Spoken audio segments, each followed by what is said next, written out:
Avant de te lancer dans l'entrepreneuriat, écoute-moi très bien. Dis au revoir à toute ta famille et à tous ceux à qui tu tiens. Parce que pour peu que tu aies mis un pied à l'intérieur pour une seule minute, quand tu ressors, on ne te reconnaît plus. C'est toi qui es responsable de ta fin du mois. C'est toi qui es responsable de la fin du mois des autres. Et du coup, c'est toi qui décides de comment ton mois va s'achever. Si tu n'as pas fait de chiffre, tu ne te plains envers personne. Beaucoup d'entrepreneurs ont peur de parler de leur projet. N'ayez pas peur de parler de votre projet aux autres. N'ayez pas peur de communiquer même vos documents projets, vos business plans. Parce qu'on ne pourra jamais voler ton projet. On ne peut que voler ton business plan, mais on ne va jamais voler ton projet. Un projet a une âme. Et l'âme du projet vient du porteur du projet.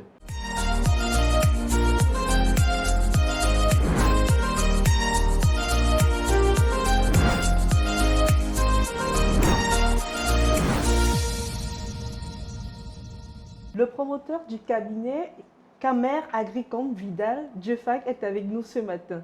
Bonjour et bienvenue dans la maison des entrepreneurs. Bonjour Elise. Comment ça va? Je vais très bien, comme tu peux bien le constater. En fait, j'ai justement constaté que de ton côté, la forme y est. Ah ouais. Alors, c'est quoi Agricom, Camer Agricom? En fait, Elise, Camé Agricom, c'est Cameroun Agricultural Commodities. Oui. C'est une société à responsabilité limitée que j'ai mis sur pied en 2018 et nous faisons particulièrement dans le conseil, donc nous sommes un cabinet de conseil dans l'investissement en agribusiness et l'accompagnement technico-commercial des projets agro-pastoraux. Et c'est quoi la particularité justement de Camer Agricom?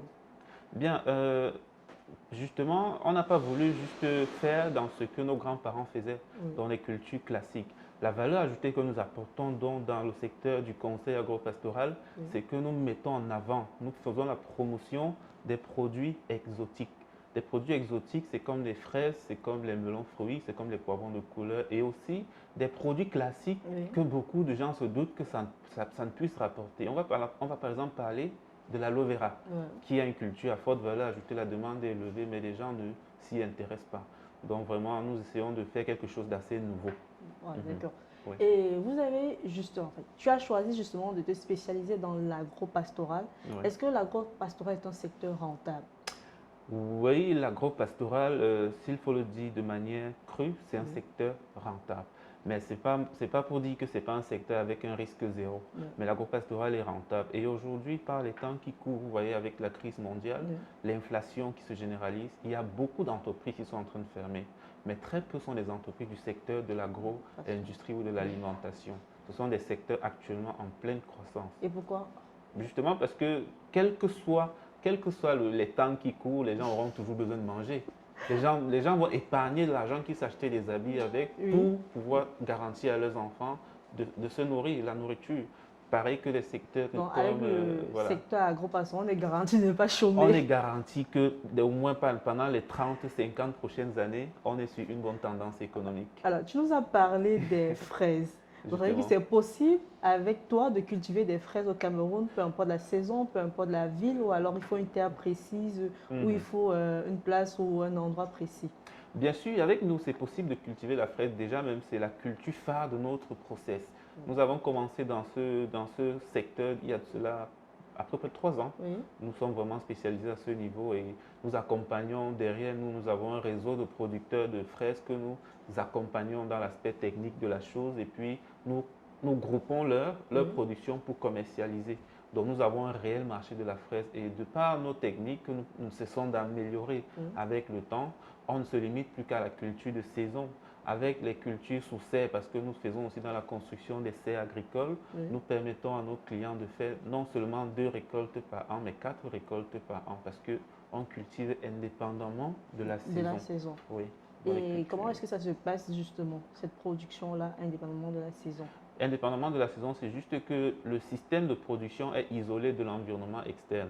Et maintenant, pour pouvoir garantir une production continue, c'est-à-dire tous les jours, tous les mois et sur toute l'année, il faudra juste ajouter à ça un système d'irrigation.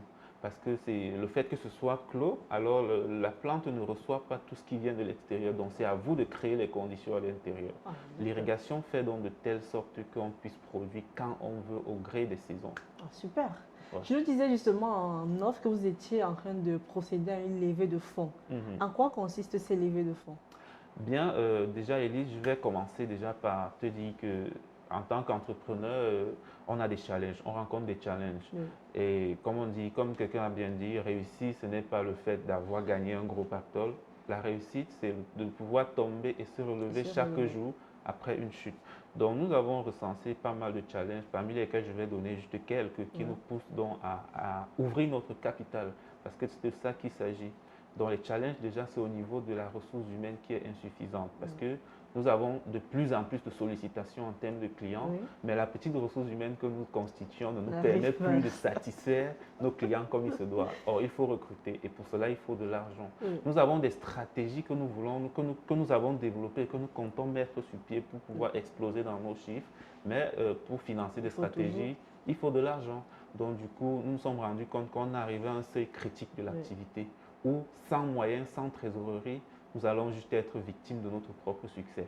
Voilà pourquoi on a pris cette décision d'ouvrir le capital de l'entreprise pour pouvoir financer le développement En de fait, la c'est chose. un appel au partenariat, quoi. Oui, oui, oui, c'est en fait l'actionnariat, s'il faut le dire. D'accord, Il ne s'agit super. pas d'un prêt ou d'un emprunt Parce que obligataire. On a besoin des partenaires qui vont s'impliquer dans le ceux qui nous projet. occupent se disent, ben, attends, je vais aller donner mon argent. Non, non, Et non, non. moi, derrière, qu'est-ce que je Qu'est-ce gagne que et je tout. gagne Ouais. justement? C'est quelque chose sur le long terme. Vous voyez, Camé Agricom, le logo vous dit beaucoup de Ouais. choses. Il y Et a c'est un une logo que j'ai énorme. beaucoup aimé d'ailleurs. Merci, merci. Donc, il exprime une énorme vision et nous tenons à cette vision, Oui. quitte à partager le projet avec la communauté, En fait, l'essentiel, c'est de passer à une échelle de supérieure. passer à une échelle supérieure et de faire perdurer le nom Camé Agricom parce que nous avons beaucoup à réaliser dans ce pays. Super. Mhm. Alors, de 2020 à 2022, votre entreprise a déjà eu plus de 20 dossiers à traiter, mais néanmoins, vous avez déjà jusqu'ici réalisé 6 projets. Est-ce que tu Exactement. peux nous parler de ces projets-là ou alors le projet qui t'a le plus marqué? Bien, comme je vous ai dit tantôt, l'entreprise est légalisée en 2018 et on commence effectivement les activités 2000. en septembre 2019. Oui. Mais septembre 2019, comme toute jeune entreprise, notre business model n'était pas encore vraiment spécifique, on s'embrouillait. Oui. Vous savez, quand vous entrez dans le marché, vous avez une idée qui vient de votre business plan. Oui. Mais quand vous arrivez sur le marché, C'est vous vous pas rendez ça. compte que ce n'est pas la même chose. Donc, du coup, on essayait de s'adapter, on touchait à tout. On a même fait dans la distribution des produits made in Cameroun. Oui. On a fait dans des petites formations pour arrondir les fins de mois. Mais les activités ont réellement commencé Oui. en 2020, à partir du mois de mars 2020. Donc, c'est là où on a eu le premier dossier de consultation qui a été ouvert pour le conseil et l'accompagnement de projets agropastoraux. Et quand je parle de mars 2020, ça ne vous rappelle pas quelque chose? Le Moi. début du confinement. Ah ouais. Donc du coup, toute l'année 2020, on a eu à traiter que deux Deux dossiers. dossiers. On a eu deux dossiers ouverts et qui ont aussi été réalisés, mais c'était des petits dossiers. Oui. Mais maintenant, l'activité, le reste des 18 dossiers qui ont complété notre portefeuille client à 20 et plus, Oui. là, c'est en 2021 qu'on l'a fait. Donc toute notre activité s'est vraiment déroulée de manière, le business model a été déclaré et avéré en 2021. Et voilà, donc nous sommes au point où nous sommes actuellement et les clients ne font que s'ajouter, les sollicitations ne font que s'agrandir. Alors, on Voilà, parle souvent de sollicitation et de justement. consultation. Mhm. Combien coûte une consultation auprès de vous? Bien, la consultation, normalement, chez nous, elle est gratuite. Gratuite? Le conseil, puisque je vous ai dit, notre service se décline comme suit, le conseil agropastoral, Oui. le conseil dans le choix de l'investissement, bien sûr, et l'accompagnement. Oui. Quand vous venez vers nous, vous exprimez le besoin. Ça, c'est déjà la première étape. Lorsque vous exprimez le besoin directement, c'est le déclencheur, c'est l'élément déclencheur du processus de conseil. Oui. Le conseil, ici, là, c'est un échange entre vous et nous ou un de nos consultants qui nous permettra à nous Savoir en de fait recenser justement quelles sont vos ressources, quels sont vos besoins et quels sont vos objectifs commerciaux pour votre projet. Oui. Lorsqu'on a tous ces paramètres, maintenant, avec cela, nous, techniciens, on vous dit quelles sont vos possibilités. Oui. On vous présente un ensemble de Et possibilités. jusque-là, c'est gratuit. C'est gratuit. Je vous dis, c'est gratuit. Parce que l'objectif pour nous, c'est qu'avant de sortir un franc, que vous sachiez où vous êtes en train d'aller. Donc, du coup, le conseil, la fin du conseil, la conclusion du conseil devrait nous permettre de vous recommander un plan d'exploitation de projet en fonction de deux critères, la rentabilité et l'opportunité de marché. Donc, du coup, lorsqu'on vous a donc fait tout ce briefing et que vous avez décidé que, OK, je suis intéressé, je veux me diriger vers tel segment, agriculture, élevage, ainsi de suite, Là maintenant, l'étape suivante, c'est que vous ouvrez un dossier. Là, c'est l'accompagnement. C'est l'accompagnement qui commence à ce moment. Et combien coûte? L'ouverture du dossier, justement, chez nous, ça varie entre 50 000 et 500 000 Oui. en fonction de la taille, de l'envergure du projet. Et donc, maintenant, pour un accompagnement définitif jusqu'à la réalisation du projet, justement. Là, ça dépend de la valeur du projet ou alors? Bien, tout ça dépend toujours de l'envergure du projet. Donc, lorsque vous avez, du moment où vous avez ouvert le dossier, oui. ok, je vous briefe juste en quelques secondes de la procédure. Lorsque vous avez ouvert le dossier chez nous, dont vous devenez client, oui. La première des choses qu'on fait, c'est qu'on va sur votre site pour faire une visite exploratoire. On prélève tous les éléments dont on aura besoin pour monter votre projet, pour faire votre business plan, entre guillemets. Lorsqu'on le fait, on vous le soumet, vous validez. Si vous analysez et vous validez, si vous avez validé, alors vous financez. Vous passez au financement. Et nous, dès que vous avez financé, c'est l'élément déclencheur qui nous permet justement de commencer, d'entamer le processus d'accompagnement. Et le premier point sur l'accompagnement à notre niveau, c'est l'accompagnement technique qui a deux phases. Première phase, c'est l'accompagnement dans la mise en place de votre projet. Si c'était la plantation du maïs, la mise en place suppose que ça s'arrête au niveau où on a planté le maïs. À ce niveau, vous pouvez nous dire bye bye. Ou vous pouvez dire non, je veux continuer avec vous. Accompagnez-moi dans le suivi du projet jusqu'à la récolte. On enclenche dans la deuxième étape de l'accompagnement technique qui est la phase de suivi. Toujours. Le prix varie. Là maintenant, c'est les honoraires mensuels. En fait, le prix varie en fonction des attentes du client. En fonction des attentes du client, de la taille, de l'envergure. Et lorsqu'on a fini la phase de suivi, qu'on a récolté le produit, soit vous avez votre marché et vous vous occupez de la commercialisation, soit vous confiez encore cette tâche à notre cabinet et puis nous, on se charge de la commercialisation. Donc le cabinet peut également se charger de la commercialisation qui n'est pas également payant. C'est pas payant, mais juste que là, on devient partenaire. On vous prend un prix et on revend un autre prix. Non, là, non, on vous prend un prix et nous, on a notre client. On vous revend. Donc vous avez déjà des clients à qui vous revendez. Exactement. Mais sauf que le prix ne revient pas. Le prix Bosch sera toujours moins cher que le prix auquel nous, on va dealer avec les clients. Alors, c'est de bonne guerre. Vous êtes gagnant de toutes les façons parce que vous ne stressez pas de comment est-ce que vous allez écouler votre produit. Tu peux être assis chez toi et l'agent vient te trouver. Ça vient te trouver. Donc, on vous dit que nous, on fait le projet de long en lâche. C'est super intéressant. Alors, en termes de réalisation, quel est le plus grand projet que tu as eu à bosser jusqu'ici? Bien sûr, lequel tu as eu à bosser jusqu'ici? Au stade où nous nous trouvons actuellement dans notre entreprise, je ne vais pas dire qu'on a déjà eu à travailler sur un grand projet par rapport à un autre. Tous les projets qu'on a déjà eu à faire jusqu'ici sont très grands pour nous. Parce que ce sont des projets qui nous ont permis de nous bâtir, de bâtir ce que nous sommes aujourd'hui. Certes, c'était de très petits projets. Mais maintenant, actuellement, nous sommes sur deux projets qui, ma foi, je pense, vont constituer les projets à travers lesquels on va réellement s'exprimer. Il s'agit de deux clients qui nous ont fait confiance, en nous confiant la mise en place et le pilotage de ce qu'ils ont appelé complexe agro-touristique. Voilà, il y en a un à Kribi, Londi Beach Garden. Et il y en a un dans le camp à Djibeng. Oui, là c'est deux clients différents. Mais qui ont eu la même idée. Au même moment. Qui ont eu la même idée. Et c'est en fait, c'est quelque chose qui attend. C'est une tendance actuellement. Les gens veulent allier l'agriculture et le tourisme. C'est-à-dire, quelqu'un vient, on construit, ils sont sur 10 hectares par exemple, on plante des fruits exotiques, des arbres fruitiers, on élève des poissons, on fait de l'élevage. On construit des petits bungalows, là, des boucarous. Là, il y a des visiteurs. Les gens peuvent venir le week-end, ils s'assoient là, on sort les ananas du champ, on fait le jus d'ananas, on sort le lapin, on fait la braise, on envoie. Donc, c'est toujours de l'argent. Donc, nous sommes en train de travailler activement sur ces projets-là qui verront certainement le jour dès les premiers mois de l'année prochaine. Super intéressant. Je Donc, crois que je serai la première à visiter. Peut-être à cette occasion, vous serez encore de passage et puis on ira sur le terrain. On sera là, bien évidemment. Alors, en 2 ans sur le marché, quel a été jusqu'ici le chiffre d'affaires que tu as eu à faire? Oh, la question poignante. Bien. Je vais être franche, je vais être totalement franc avec vous parce que c'est aussi de ça qu'il est question lorsqu'on parle de motivation et autres d'entrepreneuriat. Comme je vous l'ai dit, notre activité due au coronavirus a réellement commencé en 2021. Parce que ça aurait dû commencer en 2020, ça avait déjà pris une bonne tendance, mais il y a eu un ralentissement. Donc de 2019, début effectif des activités, jusqu'à fin 2020, on a été dans à peine 2 500 000 de chiffre d'affaires. C'était vraiment une période noire. Mais de 2021 là où nous sommes, Oui. on est à plus de 8 millions de chiffres d'affaires. En t'entendant parler, justement, on a l'impression que c'est une chose facile. Donc, on se lève le matin et on décide de se lancer. Mhm. Mais mis à part la difficulté rencontrée par rapport à la crise du corona, est-ce qu'il y a eu des difficultés vraiment qui t'ont mis à terre ou à un moment donné, tu t'es dit non, là c'est bon, j'arrête?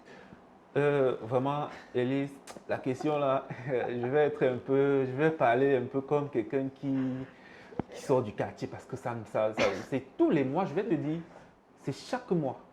C'est chaque mois, même le mois passé, c'est chaque mois que l'idée me vient à l'esprit d'abandonner. C'est-à-dire, tu as l'impression que tu as touché le fond. Oui. Tu as l'impression que tu as touché le fond. Pourquoi? Parce que en tant qu'entrepreneur, comme j'ai dit, en tant que chef d'entreprise, c'est toi qui es responsable de ta fin du mois. Oui. C'est toi qui es responsable de la fin du mois des autres. Et du coup, c'est toi qui décides de comment ton mois va s'achever. Si tu n'as pas fait de chiffre, tu ne te plains en des personnes. Oui. Donc, du coup, il y a des factures parfois qui viennent au moment où on a eu des périodes mortes. Et puis, il faut payer ces factures. Donc, du coup, c'est pas facile. En gros, je voulais dire, ce qu'on montre là, c'est juste pour être fort, en fait.